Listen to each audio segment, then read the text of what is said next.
face down, ass up. Imagine that's the DM Joe Pyfer receives via Instagram DM as he's going through one of the roughest times of his life after having a gruesome injury occur early on in his big opportunity on Dana White's Contender Series the first time around as he faced off against Dustin Stoltzfus. Now his father, let alone being the man that created him and brought him into this world, he also brought Joe Pyfer to his first ever gym and groomed Joe Pyfer to be a mixed martial artist. So he completely understood the significance of that situation, the pettiness of his father to shoot him that DM at that moment. Now, Pyfer's been very vocal about the tough upbringing that he went through, even recently going on the Joe Rogan Experience, talking in depths about how abusive his father was. Now, this is something that we just heard recently as well in regards to the former champ Sean Strickland. Some of these fighters really go through some dark times. Fighters like Mike Tyson, Sonny Liston back in the day. Something about growing up in harsh environments do create some of the best fighters that we've seen.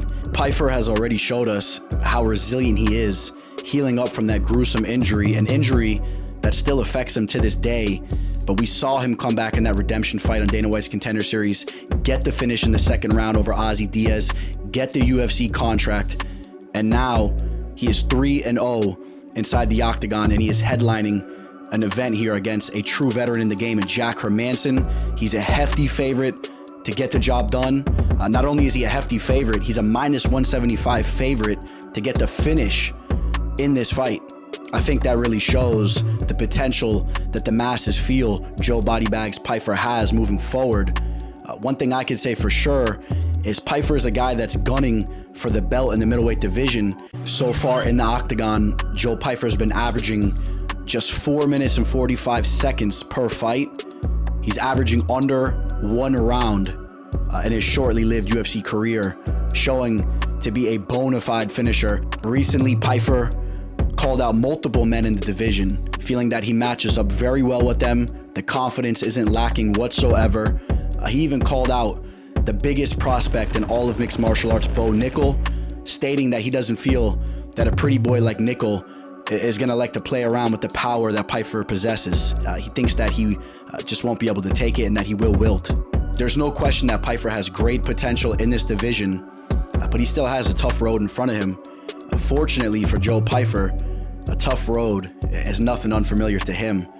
So make sure you guys are locked in this upcoming Saturday. Official prediction for this fight, I got Pyfer getting that second round KO/TKO due to a nice right cross, damaging Hermansson, following him up down to the mat and getting him out of there.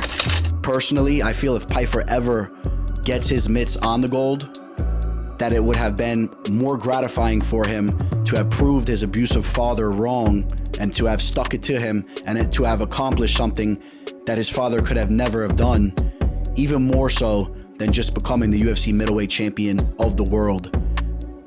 But that's only something that Pyfer could answer himself. Again, we're just speculating here. One way or another, there's a deep backstory to Joe Pyfer's mixed martial arts career.